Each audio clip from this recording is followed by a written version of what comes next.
Hello, this is Tibbs the Unknown, and I'm here with another reaction.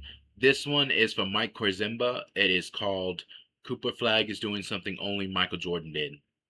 Now, at the start of the season, I can admit he was not doing well.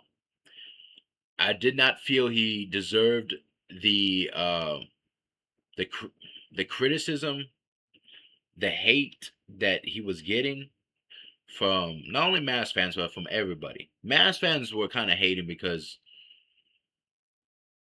he wasn't dominating, and it just reminded him, it's like, oh God, Luca being traded and this and that. And for that, I do understand.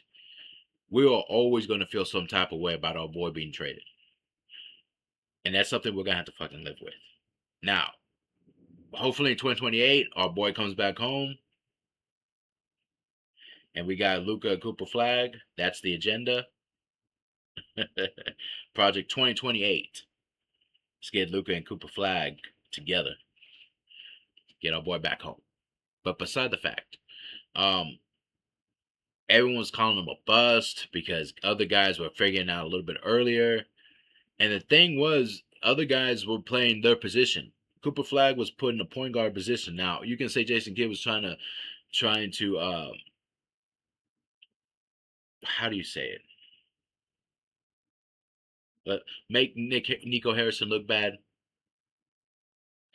But I do feel like, and he has done this before though. He tries to make his star players a little bit more, or players in general, uncomfortable so they can get used to the uncomfortable moments more and play better.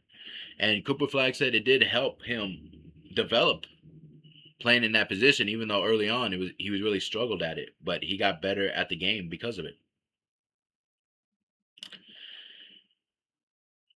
But the same people that was shitting on him and talking about Luca played better, it was kind of funny to me because I believe they had a graphic that said the first 49 games, both Luca and Cooper Flag had the same amount of points, 999. Now the difference is Luca, made everything look flashy and everything was cool. It was like Luca magic. But Cooper Flag's more of a grittier take. And as much as I love Luca, he was not a demon on both sides of the floor. Now, Cooper Flagg was more of a demon on the defensive side, and so he's starting to figure it out more and more on the offensive side.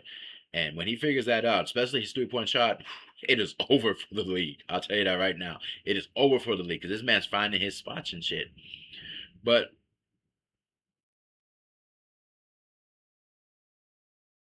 the thing is, people don't understand. Is like you had to let this guy develop. He wasn't gonna come out and start automatically dominating. He wasn't like Luca playing at a professional level at 13 years old with grown ass man. He was a kid who played with kids that were a little bit older than him, but he wasn't really playing with grown ass men day in and day out. Every once in a while he did. I know he did a practice with the USA basketball team, but it wasn't like he was with them day in and day out for years upon years. No, it didn't happen. Cooper Flag has to adjust to playing at this kind of level with things infinitely a little bit harder, more physical, especially for a rookie, and learning how to understand the way to play the game. So I'm interested to hear this video. But like I said, I knew Cooper Flag was going to be a big deal. I just think people need to lay off his ass and let him develop. Don't stunt his growth. It did help, though, that Nico Harrison's not here and Anthony Davis is gone because Cooper Flag started becoming more aggressive. And now that knowing that it is his team, essentially, and Kyrie's still there, but Kyrie's not going to be playing for the rest of the season. But it's Cooper Flag's show. So let's just go ahead and jump into this video. What do Cooper Flagg and Michael Jordan possibly have in common? They look nothing alike and play nothing alike, but Cooper just became the first rookie since Jordan in 41 years to drop 30 or more points with 5 or more rebounds in 4 straight games. A throwaway stat? Hard. They lost all those games, by the way. But man, I know he said he'd rather trade the statistical stuff for wins. But man, but it's nice seeing Cooper Flagg scoring like that because, like I said, it just shows that he ain't no bust, man. It just needed to develop, and he's getting to his spots. Like I said, man, he'll be cold, man. He'll be one cold brother. All he needs to figure out, shoot the free throws a little bit better. He does a better job at it than Luca, I believe, and he's got to get those 3 point that 3 point shot. But yeah, if he can lock down that mid range, that is killer too. Because I tell you something, nothing frustrates me more than when an opponent can hit those damn mid range shots on your ass. Because sometimes the threes ain't working, but them twos right there, when you don't when you don't want an opponent to make them mid rangers, shit, it's annoying as fuck. After a brutal first 10 games where Cooper was averaging just 13.9 points, the doubts came immediately. We weren't watching a generational prospect. He didn't deserve the #1 pick. We were watching a teenager who would need years to adjust to the pace of the NBA. But then, something changed. Wanting to do bad things on that trip to the back. Turned away, and then Flagg does bad things when he takes it in his center. Since the 1980 season, only 3 NBA rookies have averaged at least 20 points, 6 rebounds, and 4 assists per game in their first year. Larry Bird, Michael Jordan, and Luka Doncic. LeBron James is not on this list, but Cooper Flagg is on pace to become name number 4. And when evidence starts to pile up like this, we need to change the questions we are asking. Cooper Flagg's game might not be eye-popping, but what if true greatness sometimes doesn't look the way we expect? Exactly. Introducing Virtual Up from Espresso. Your coffee. Listen up the flow of the video. In the 2025 Draft Combine, Cooper Flagg recorded a 35.5-inch vertical, and the Twitter comments were ruthless. No hops, white men can't jump, Bronny's max vert was 40.5 inches. This kind of what the fuck is Bronny doing right now? His 40 vertical. Not a damn thing.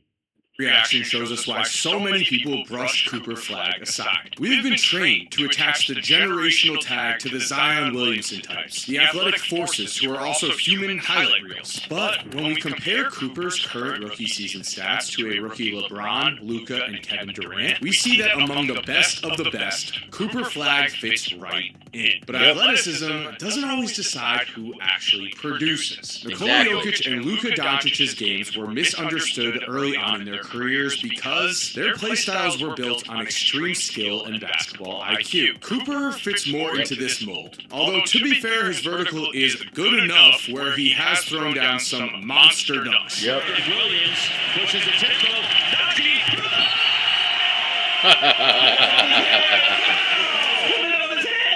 But most importantly here, Cooper's early origin story actually resembles Luka's in that both were basketball prodigies. As if we take a step back in time to the 2022 FIBA U17 World Cup, it's here where a baby-faced Cooper showed us that while his eye test might not be crazy, his production has always been otherworldly. As a 15-year-old playing 2 years up, Cooper was a defensive star, finishing 3rd in the entire tournament in rebounding, 4th in steals, and 2nd in blocks. Damn. Impressive, but it was in the championship where Cooper took a giant step on his path towards greatness. In the biggest game of his life, Cooper led Team USA to a 12-point win against Spain, as Coop finished with 10 points, 17 rebounds, 8 steals, and 4 blocks. Absolutely absurd, but even crazier. Cooper wasn't supposed to be on this team. At the time, 13-year-old playing against the UMaine guys, and he would struggle for like 12 minutes.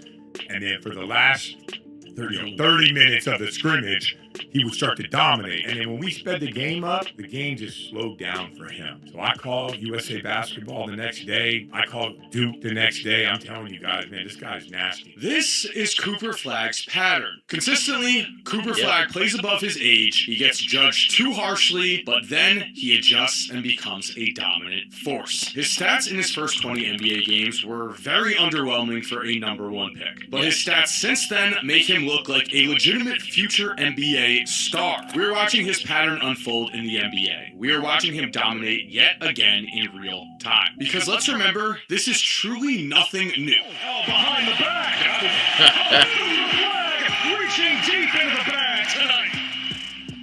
After his Team USA World Cup win, Cooper reclassified a year up in high school, and against older competition, Coop was not only National Player of the Year, but also he became the first non-NBA player to be invited to the Team USA Select Team since 2013, and on a select team that scrimmaged against the gold medal winning Team USA Senior Team, a select roster that had players such as Jalen Duren, Peyton Pritchard, Brandon Miller, Jalen Suggs, and Amen Thompson. It was Cooper Flagg who was voted the team's best player. However, I will say that it's understandable to not automatically assume that this same pattern will repeat itself in the NBA. We've watched plenty of high school and college stars fail to make the leap at the highest level, and Cooper's first NBA game was a true welcome to the league moment. Forced into a point guard role, Coop scored just 10 points with 10 rebounds against the Spurs as Wemby showed him what a true NBA superstar looks like. I was so pissed at that game. Bro, I was so pissed at that game. I'm like, come on, man. And especially I was more mad at Anthony Davis. Because Anthony Davis, sorry. He was like on molasses or something, bro. Because Wemby was dominating his ass straight up to the bottom. Spinning, elevating. But Wemby is something special. So I'm happy Spurs fans got them. Opener for Victor Wembanyama. And while Coop is What still also makes me kind of salty is that we could have had Luka versus Wemby for a long time. And if it wasn't for Nico Harrison's sorry ass and Patrick Dumont's dumb ass, we would have had it. But hopefully, Luka and Cooper Flagg 2028. Project 2028. Hashtag. I'm going to put that shit in there. close to the same player that Wemby is, Coop's improvements have been staggering as well. Against Nikola Jokic and the Denver Nuggets, we saw Coop come into his own. Matched up against Jokic, Coop probed, attacked the basket, and threw down a huge dunk, then screamed in Jokic's face. Wild for a rookie, and this dunk was not the only statement Coop made. He also scored 33 points with 9 rebounds and 9 assists against Denver, and after the game, Jokic praised him specifically for how mature he looked out on the court. Cooper Flagg had turned 19 years old just 2 days before. And this game not only showed Coop's skill, it also showed the final piece of what makes him a young star and a player who can truly touch greatness. His mentality. Cooper Flagg is not the most athletic player on the court, but he has dunked on several players this season and let loose his signature scream because, at his heart, Cooper Flagg is a trash-talking menace of a competitor. He is the type that will do anything to win, and what sets a lot of the true greats apart is their ability to play on both sides of the court. At Duke, Cooper would become one of just 5 freshmen in basketball history to win National Player of the Year, and wouldn't you know it, the pattern was there again. In his first 10 college basketball games, Cooper averaged just 15.9 points per game while shooting 42.9% from the field and 22.2% from 3. In his final 21 games, those numbers jumped up to 21.1 points, Coop shot 52.5% from the field and 44.9% from 3. He then led Duke to the Final Four, where in the national semifinals, he scored 27 points and almost finished with one of the best legacy shots ever if he had just made this. 15 seconds left. God, I remember this. I was like, nah. That's his move. I was like, come on, Coop. An unfortunate miss. I will say this though, that's something that I hope that he can start knocking down, because there's sometimes some game winners that he has not hit and the ball's been in his hand. So hopefully when he hits that one game winning shot, they really start falling for him. But yeah, when the ball is in his hands, I'm like, oh God, and it's the last shot, because it's like he hasn't made any of them. He has not made any of them for the win. So hopefully, if he hits one, the others will drop eventually. Mentioned before, Cooper performs at both ends of the court, and at Duke, he was truly an analytical megastar. He was 5th in the nation in PER, 3rd in defensive rating, 2nd in win shares per 40 minutes, and 1st in box score plus minus. So while his game may not have been jaw-dropping to watch, the stat sheet was jaw-dropping to look at. It showed a player who led his team to wins in a way that was historic. And in the NBA, while it has gone slightly underrated, Cooper has continued to make history. In the post-merger era, in their first 40 games, only 3 rookies have had 750 points, 150 assists, 50 steals, and 30 blocks. Those men are Ron Harper, Michael Jordan, and Cooper Flagg. But no great rookie season would be complete without a signature performance. And that is something that Cooper has already given us. Because Cooper's former college teammate, Con Knipple, has turned heads this year as a true challenger for the Rookie of the Year award. And so when the two took the court against each other on January 29th, the opportunity for a statement game was right there for both of them.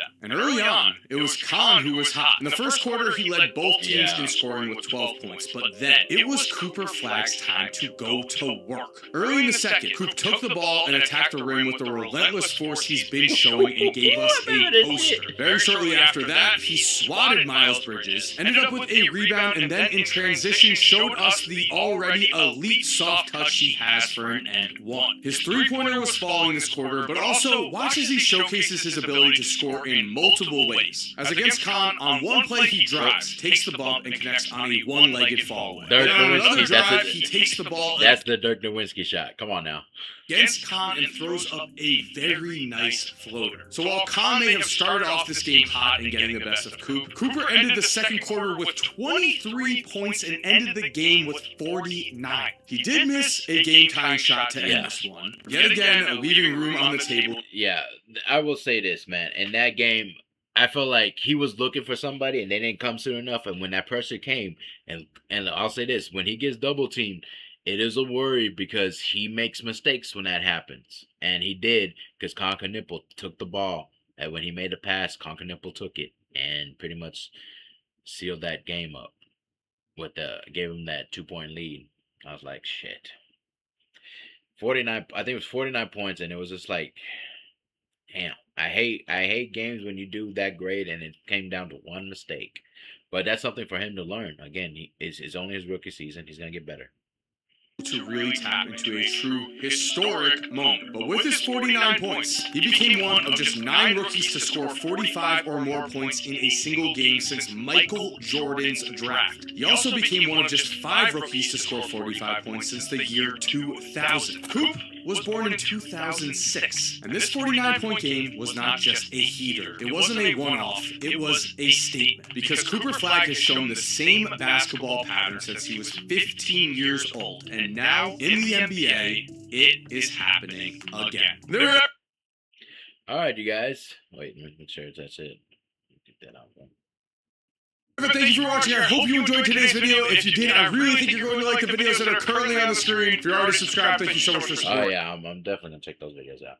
But like I said, man, Cooper Flagg is going to really dominate this league. You know, once he really figures out everything and gets himself really going, especially from the 3-point line. But yeah, when you get those middies, bro. That's gonna be killer to some teams, especially when the teams are trying to come back. That's gonna be killer. But yeah, Cooper Flagg's the real deal, and I figure he just needs to learn. He just needs to develop. I mean, it gradually comes, but when it gets there, just fucking skyrockets. You know what I mean? Just an explosion and shit. But yeah, I think people just need to chill the fuck out about Cooper Flagg. Let him be him, okay? And and you know what? I'll tell you this. I would rather him not have as many points as Luka if it means that he's dominating on the other side of the court, playing defense and shit. Because here's the thing. I love Luka, and I will love him to death. But man, oh man, is he the worst defender that people are making him out to be? No, Luka's not the worst defender. But there are times where I wish he would play a little bit harder on defense. There were those times. And if you're saying there wasn't, you're lying to yourself. But yeah, I just feel like Cooper Flagg, he's going to get to where he's going to get to. I just think people need to stop punishing him because he's not Luka. He's going to get to where he's going to get to. He's injured right now. Hopefully, he'll come back soon. I think it's something to do with his foot. So hopefully he'll come back stronger, better than before. So yeah, can't wait. All right, you guys. Thank you so much for watching this video. I truly appreciate this. I got things to do, so I'm about to go do those things. But I appreciate all the views and the subscribers, and also let's get those subscribers up if we can. Truly appreciate it. Share this video if you like it. Like, comment, and subscribe. That's always the tagline. And as always, you guys, please stay safe out there. World keeps getting crazy and crazier, especially all the stuff that keeps coming out. Oh God, man, I feel like we're living in an alternate timeline and shit. It's crazy. Take me back. Please just take me back, or take me to the restore the timeline in some kind of way, please. As always, you guys, cherish the moments you have with your loved ones. Cherish your loved ones because, like I said, man, time is short. We're all living on borrowed time, so why not cherish our loved ones? Why not cherish the moments we get to have because they're so far and in between, far and in between. I think that's the quote. Hope I'm not fucking that one up.